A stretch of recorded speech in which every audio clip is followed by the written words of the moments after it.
¿Qué tal? ¿Cómo estás? Apreciado estudiante, te saluda tu profesor de comunicación. Y en esta mañana, o esta tarde para ti, vamos a recibir la clase de literatura, continuando con este tema propiamente de la literatura. No, recuerda a manera de recordarte y hacerte ver, el día de hoy vamos a ver lo que es la teoría literaria 2. Pero en la clase pasada hemos visto la teoría literaria 1. Entonces es por ello que vamos a empezar con esta parte y este tema que es muy importante, ¿no? Entonces, bien, vamos a empezar. La teoría literaria en sí, tú sabes que el primer estudioso de la teoría literaria fue Aristóteles. Y Aristóteles fue el que principalmente fue el que hizo la primera clasificación de los géneros literarios. Recordarás eso. Entonces, al ver la primera clasificación de los géneros literarios, él hizo pues los tres primeros géneros literarios. ¿Cuáles son? Épico, lírico, dramático, ¿cierto? Dentro de esos, a manera que recuerdes nada más, el género épico va a ser aquel que va a narrar hazañas de semidioses. Y de ahí posteriormente van a venir las hazañas de los héroes. Y ahí vamos a ir viendo dentro de lo que fue la teoría literaria, pues héroes como Aquiles, que era un semidios, héroes como Odiseo, que en latín viene a ser Ulises, ¿no? Entonces también vamos a ver a lo que es propiamente dicho Héctor, y entre otros, ¿no? Que vamos a ver, por ejemplo, avanzando un poco más, vamos a ir viendo a Rodrigo Díaz de Vivar, de El Cid Campeador, vamos a ir viendo eso. Entonces es por ello que vamos a ver esto de la teoría literaria. Entonces Aristóteles es el que hace.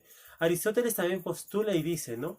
Acerca del fondo y la forma. ¿Cómo se da esto del fondo y la forma dentro de lo que es la literatura? ¿Para qué? Él decía y planteaba esto, ¿no? El fondo del texto y la forma del texto, cómo tenía que ser, es decir, el contenido y qué cosa y cómo se iba a dar eso, ¿no? Ese contenido. Entonces, juntamente entre el fondo y la forma, Aristóteles planteaba esos dos. Es más o menos fondo 50% y forma 50%. Esos dos nos daba qué cosa? Un equilibrio. Y el equilibrio, ¿qué cosa nos iba a dar de estas dos eh, postulados que decía Aristóteles? Nos iba a dar, por supuesto, joven, el equilibrio, la armonía, el equilibrio y la armonía de la belleza. ¿Belleza de qué? De la expresión. Obviamente hablamos de literatura.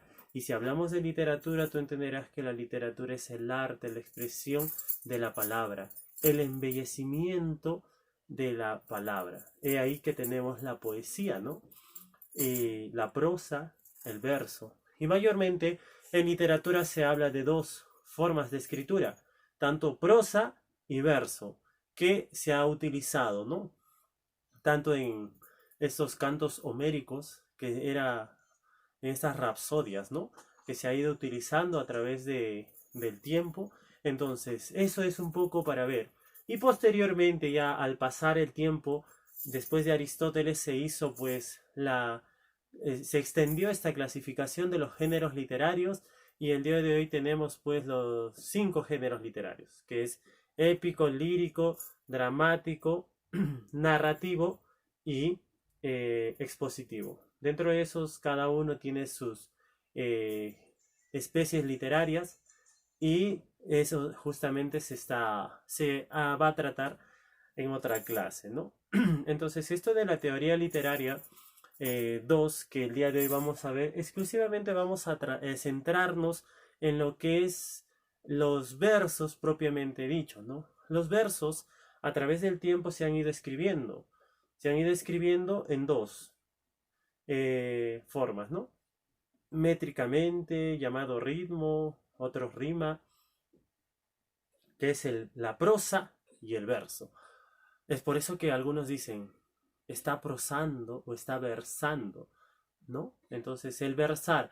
¿Cuándo se usa? El verso viene desde tiempos antiguos, ¿no? De los anales de la literatura vamos a poder ver lo que es el verso. Por ejemplo, si nosotros hemos leído o hemos estudiado lo que es el clasicismo griego, ¿no? Vamos a ver que dentro de la literatura del clasicismo griego, por ejemplo, hemos visto que los poemas homéricos, tanto la Ilíada como la Odisea, esos están escritos en qué?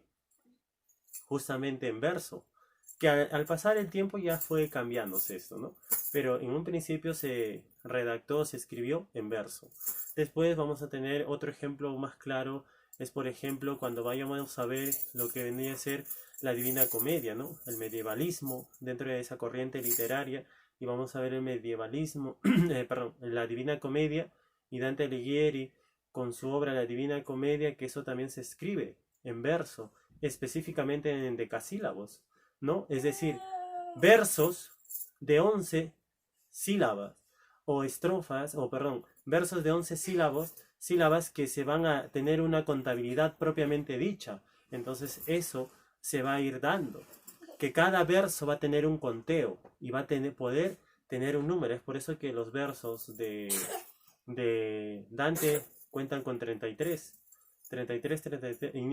Por ejemplo, vamos a ver que el infierno cuenta con 33, el purgatorio con 33 y el paraíso con 33. Pero en total llega a una suma de 100 versos. ¿Cuáles? Hay un canto que se va a mencionar en lo que es la introducción o prólogo, como se dice, ¿no? Entonces vamos a ir viendo eso. Entonces esto de la teoría literaria se ha ido viendo a través del tiempo y el día de hoy también vamos a verlo en ese aspecto. Acompáñame por acá. Teoría literaria 2. Prosa es el lenguaje coloquial.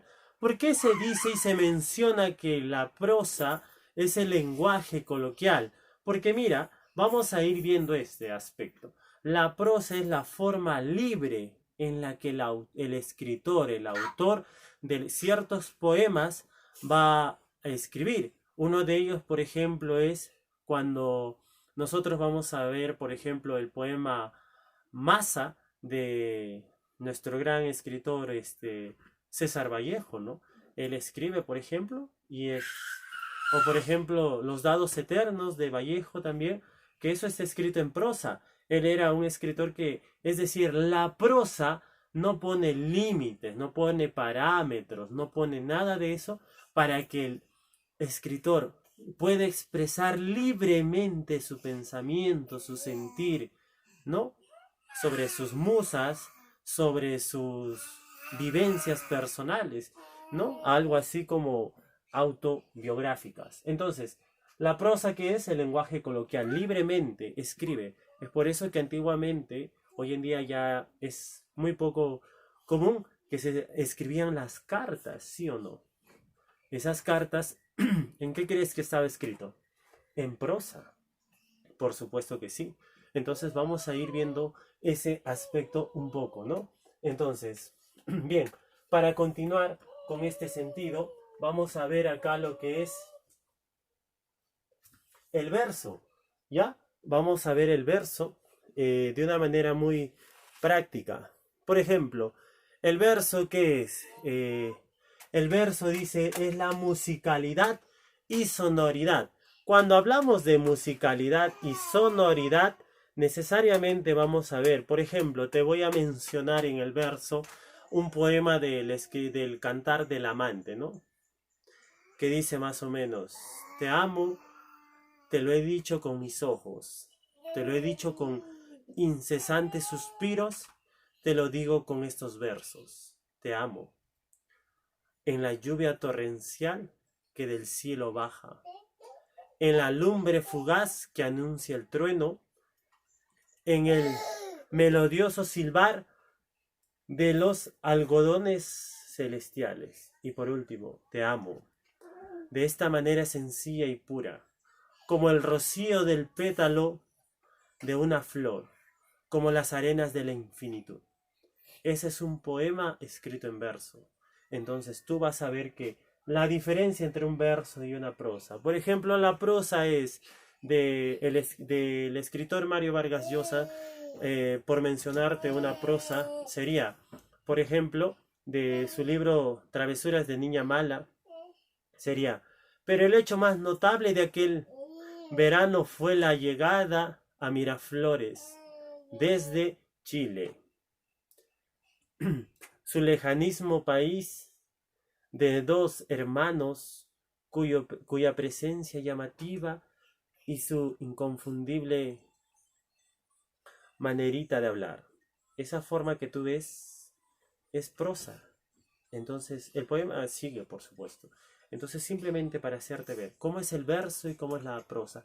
El verso tiene una musicalidad al final de cada verso. La prosa es libre, no vamos a ver rimas en este aspecto. Simplemente vamos a ir viendo qué cosa. Que uno es libre, el otro es parametrado, tiene ciertos límites y esto se va a ir viendo.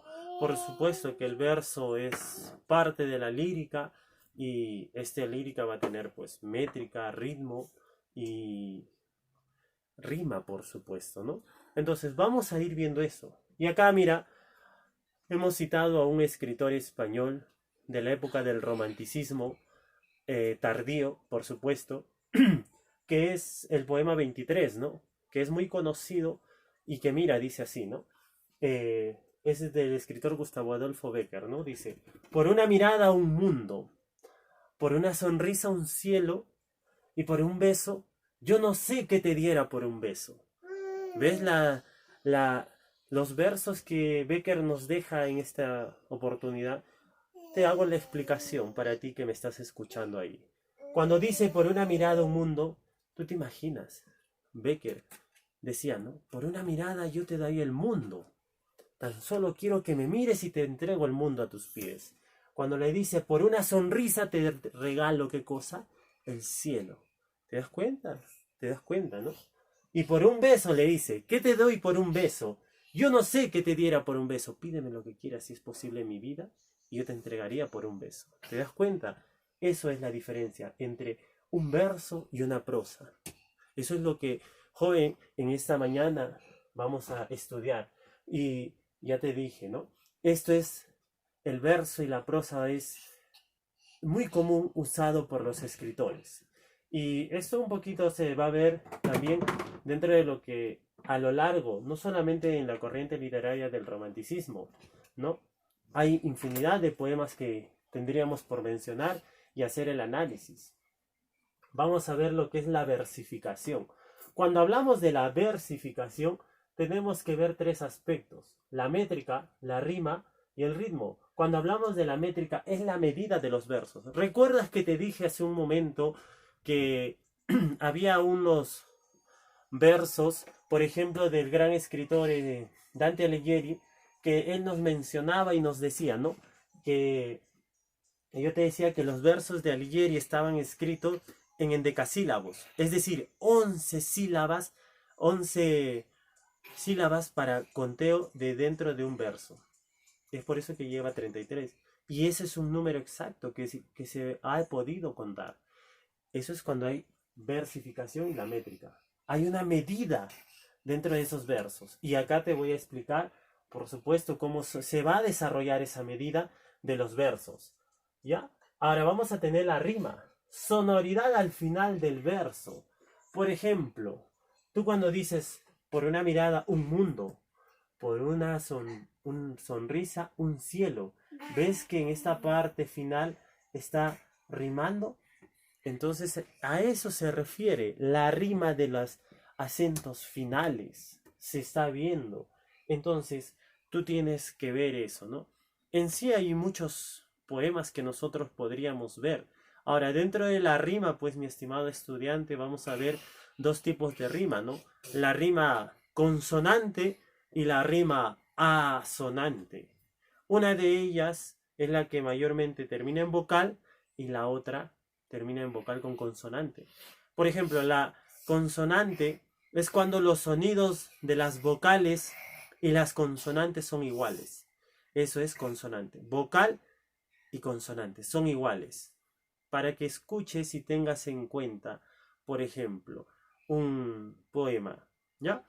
te voy a decir a grosso modo para que simplemente escuches los acentos finales. Y dice: mi infancia que fue dulce, serena, triste, sola, se deslizó en paz de una aldea lejana, y toda su carne blanca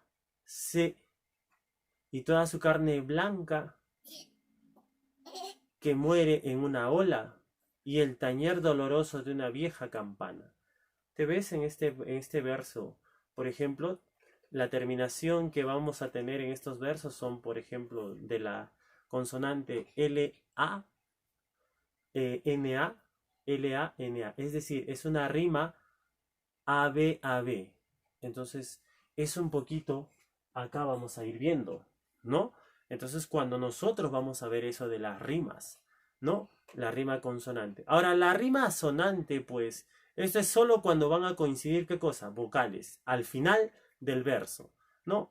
Con las lillas, por ejemplo, un poema que se ve, con las lilas llenas de agua, le golpeé las espaldas, y toda su carne blanca se engolló de gotas claras, ¿no? Entonces, ahí tú ves que todas terminan en a, as, a, as. Entonces, eso viene a ser ¿qué cosa? Viene a ser una rima, ¿no? Eso viene a ser una rima. Por supuesto que sí. Y tú vas a ver que tiene también ritmo. ¿A qué llamamos ritmo? El ritmo es la sucesión de ordenamiento de acentos en los versos, ¿no? Cuando tú vas a ir viendo. Acá te he puesto, ¿no? Distribución de acentos. Es decir, cada palabra propiamente tiene su acento, ¿no? Cada palabra propiamente tiene ¿qué cosa? Su acento. Y eso lo vamos a ir viendo poco a poco. Ley de acentos, dice. Cuando se va a ver esto de la ley de acentos, tú tienes que tener algo. Existen 3 tipos. La primera es agudos o monosílabos. ¿Ya? Vamos a ver agudos o monosílabos. ¿Qué es el agudo o monosílabo? Es cuando al final del verso, si la última palabra es una aguda, entonces, ¿qué se le va a hacer? Se le va a aumentar una sílaba más. ¿Sí? Entonces, si tu última palabra del verso es aguda, por lo tanto le aumentas ¿qué cosa? Uno más. Es decir, si acá tenías 10, le aumentarás uno más. Por ejemplo, 1, 2, 3, 4, 5, 6, 7, 8. ¿Será cierto que acá abajo tiene 8? 1, 2, 3, 4, 5, 6, 7, 8. ¿Te das cuenta? Entre los 2 versos se puede ir haciendo un conteo. Entonces, cuando termina en aguda, se aumenta. Otro detalle. Cuando la última palabra fuese, en vez de aguda, fuese grave, si es grave, ¿qué cosa? Se mantiene. Es decir, no se aumenta ni se disminuye. Por otro lado, se va a mantener así. Y acá, si fuese tu última palabra una esdrújula, ¿qué dice? Se va a disminuir. Si una de estas palabras fuese esdrújula, al final se le quita uno. Y es así como vamos a tener, ¿qué cosa? La ley de acentos, donde tú vas a poder ver y analizar cada uno de los versos dentro de los poemas, ¿sí?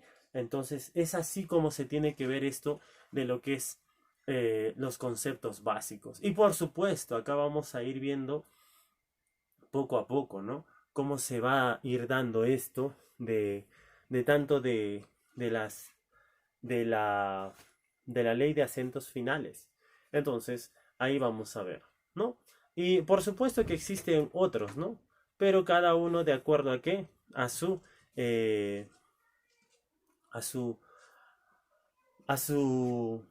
propiedad de cada uno de los poemas que se vaya a tratar.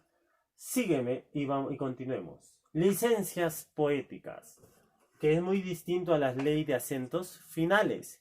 ¿Ya? Cuando vamos a ver esto de las licencias poéticas, dice, es la unión. ¿De qué? Es la unión ya fonética de 2 vocales concurrentes de palabras diferentes. Cuando hablamos de esta unión de 2 vocales, es decir, tienen que ser me sitúo por acá. Acá, mira, préstame atención. Esta teoría hace mención acá. Cuando la palabra termina en vocal y la otra continúa. Ahí a esta unión se refiere. Y es todo esto se va a contabilizar como ¿qué? Como una sola. Y ahí es donde por supuesto ya van a venir ¿qué cosa? En la ley de acentos se va a venir ¿qué? El hiato. ¿Qué más? Vamos a ver un hiato, una sinéresis, vamos a ver una diéresis. Y cada uno de estos propiamente te va a decir, por ejemplo, cuando se da un hiato, ¿qué te dice la teoría? El hiato por lo general son dos vocales seguidas y no van a formar, se van a separar. Propiamente el hiato la separa. Si acá hubiese un hiato, se separa. Si fuese una sinéresis, ahí sí es la fusión de dos vocales dentro de una misma palabra. Por ejemplo, ¿dónde podríamos encontrar acá? En cielo. Si esto fuese un hiato, se separa. Pero si no, se cuenta como uno solo. ¿Sí? Y por supuesto vamos a tener al último que viene a ser ¿qué cosa? Una diéresis. La diéresis es la separación del diptongo. Es decir, si tú encuentras un diptongo en una de esas palabras, ¿qué quiere decir? Se separan. Entonces, eso vendría a ser con respecto a las licencias poéticas. Y de ahí vamos a tener ¿qué cosa? La combinación de cada una de estas, por supuesto que sí, ¿no? Vamos a tener la combinación de cada una de estas dentro de los versos. Por ejemplo, combinaciones estróficas. ¿Por qué le llamamos combinaciones estróficas? Porque a los versos les han ido dando, cuando cumplen ciertas características y cumplen con la estructura propiamente dicha, se les va a dar un número y se les va a llamar. Es por eso que cuando, por ejemplo, cuando se dice que es pareado un verso, cuando un verso consta de dos estrofas, párrafos, cuando consta de dos, ahí se llama, ¿qué cosa? Pareado. Entonces ahí vamos a llamar lo que será un verso de arte mayor. Ahora, cuando este es una cuadernavía, la cuadernavía, su propio nombre lo dice, la cuadernavía consta de 4. Y cuando son 4 estrofas, va a llevar ¿qué cosa? Ahora, cuando lleva 4 estrofas, obviamente cada verso va a ir de 4, ¿cierto? Y obviamente se van a llamar ¿qué cosa? Alejandrinos. Y los versos alejandrinos, déjame decirte que son muy conocidos y muy comunes, ¿sí? Entonces, en ese sentido, tienes que tener en cuenta, ¿no? Y de ahí, pues, vamos a tener las rimas, ¿no? Un soneto. ¿Cuánto consta un soneto? Un soneto, pues, es de 14 versos. Los sonetos son muy conocidos. De ahí tendremos lo que es la octava real. Cuando hablamos de una octava real, tú tienes que ir viéndolo, ¿no? Las octavas reales antiguamente se escribían. Hoy en día algunos escritores han dejado de utilizar esto, pero sí hay, ¿no?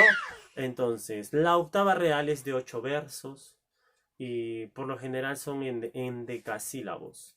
De ahí, por supuesto, van a venir la copla de pie quebrado, que esta, por ejemplo, esta copla es de 6 versos, ¿no? 6 versos se va a ir dando. ¿A qué llamamos versos, joven? A esto. Esto es un verso, 2 versos, 3 versos, 4 versos. ¿Te das cuenta? Entonces, cuando yo te digo un pareado tiene, ¿cuánto dice? 2 versos. Así, ¿no? Entonces, de esa forma se va a ir dando y vamos a ir viéndolo. Obviamente, también va a venir la lira. La lira consta de ¿cuánto consta una lira? Una lira consta de 5 versos. Y ahí viene la variable. La variable, ¿quiénes tienen la variable? La variable es una silba y está escrito en endecasílabos y heptasílabos, ¿no?